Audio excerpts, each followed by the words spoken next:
Point is, ladies and gentlemen, that greed, for lack of a better word, is good. Greed is right. Greed works.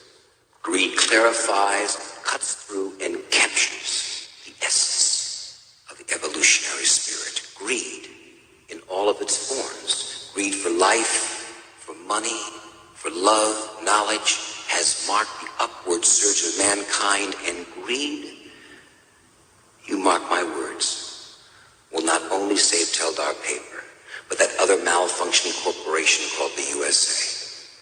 Thank you very much.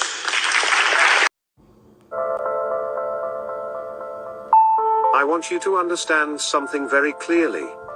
When someone asks you in this country, are you a citizen of the United States? What you think they are asking you is, are you lawfully in this country? Are you lawfully here to do business and be here? That's not what they are asking you. The country is called America. America is the name of the country. But in the 1860s, the late 1860s, a group of men got together and incorporated a privately owned company. Anyone, you see, can incorporate a privately owned company, and a group of men did exactly that. They incorporated a company privately, and they called the company the United States Corporation according to corporate law. And anyone who has a corporation of business knows that according to corporate law, all corporations must have a president. That's the law, and it must have a vice president, and it must have a secretary of treasury. That's corporate law. So the corporation had to have a president and a vice president. Today, when you see the yearly State of the Union address, and when you see the president come out and the Speaker of the House come out, they are essentially holding an annual meeting for the corporation. Regarding the President of the United States, everybody in this country thinks he's the President of America. America doesn't have a president.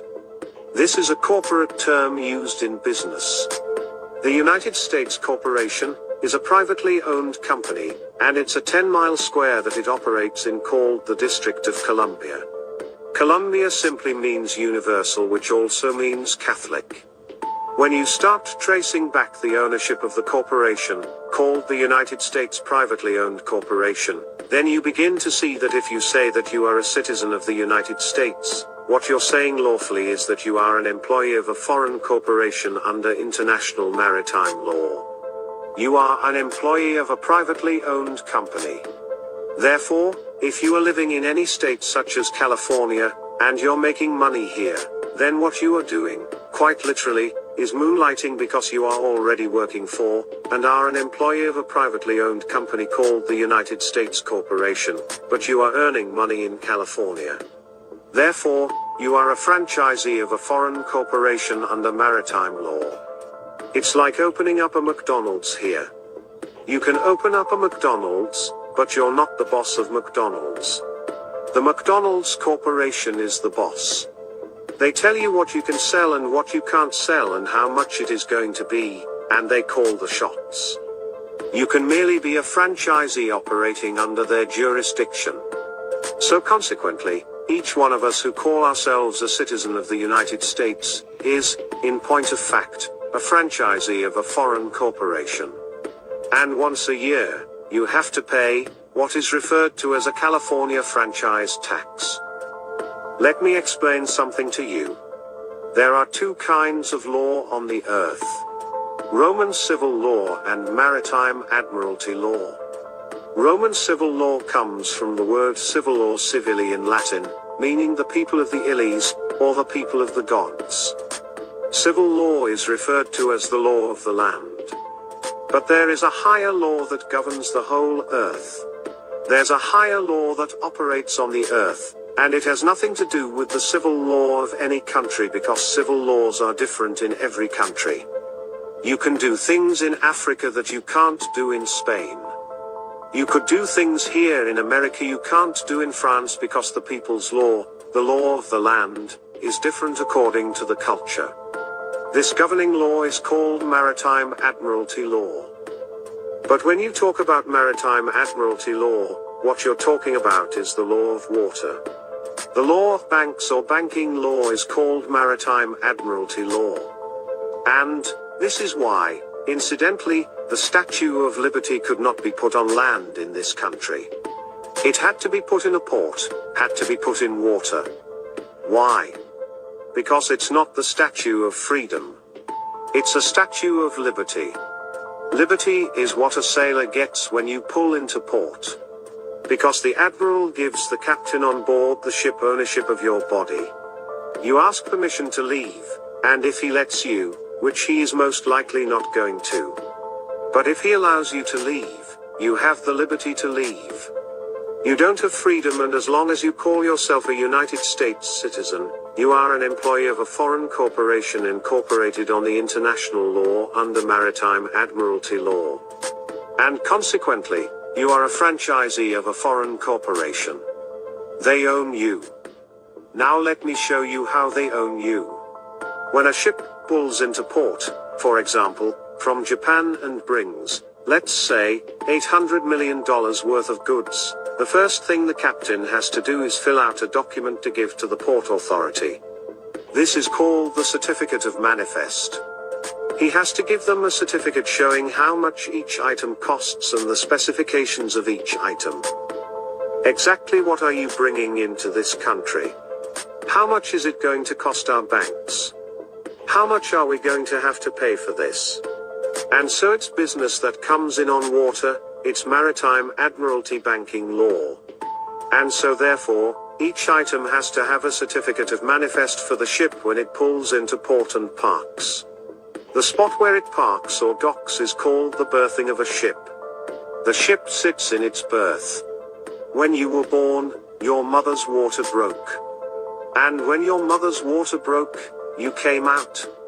And therefore you are a Maritime Admiralty product under international law. You and I are products under international maritime banking law.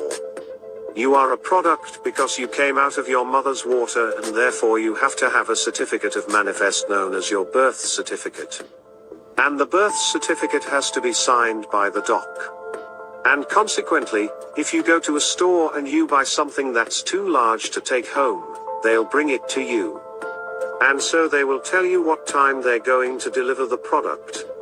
That's why your mother was in a delivery room. She was delivering a product under international law. Now, when you get the birth certificate, that certificate is a Maritime Admiralty certificate that shows you are a human resource in the corporation called the United States.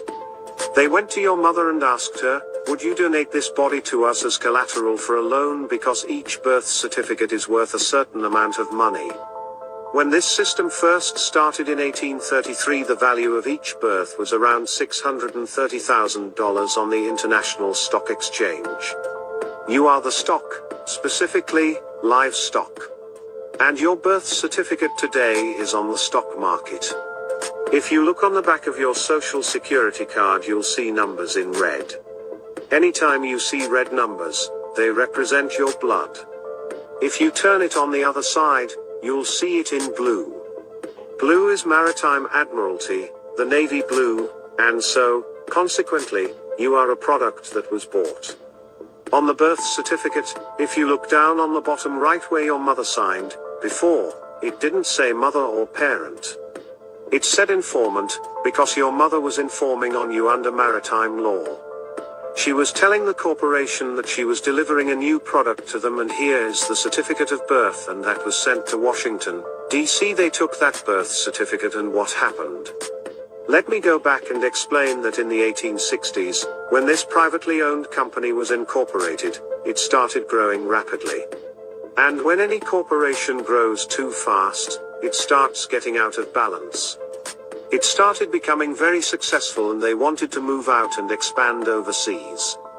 I'm being very simplistic with this. There's a lot more to it, but I'm giving you the basics. But when the corporation called the United States was founded back in the 1860s, it wanted to move overseas at the turn of the century. And so it started moving into Europe as a hostile takeover they called World War I. World War I was one large corporation called United States trying to take over other major corporations in the world like Germany and France, which are other corporations under this same system. So consequently, the United States was able to be successful in the corporate takeover during World War I. But in the process, they lost so much money. The corporation spent so much money arming and making tanks and bullets to kill people that they won the hostile takeover of a foreign corporation. But this made them bankrupt.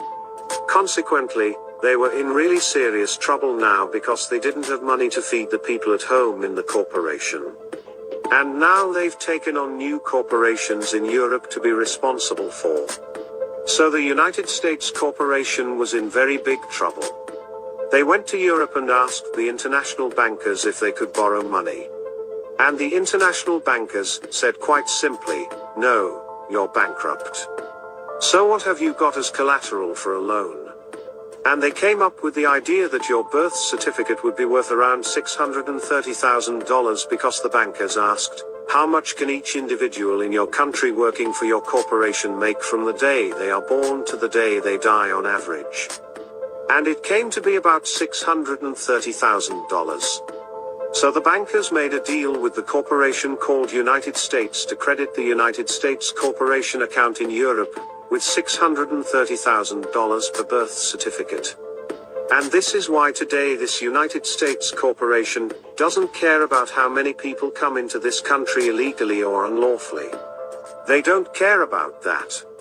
They open up the borders, let everyone in. Why? Because every single person coming across the border is at least worth $1 million now in their corporate bank account. And so that's why the United States is only concerned with undocumented workers. We don't care about people illegally coming into the country, but we don't want undocumented workers because, with documented workers you can cash that in and get that money from the international banks. So consequently, the United States corporation owns you. The corporation owns you and is making money from your life. Something to think about, eh?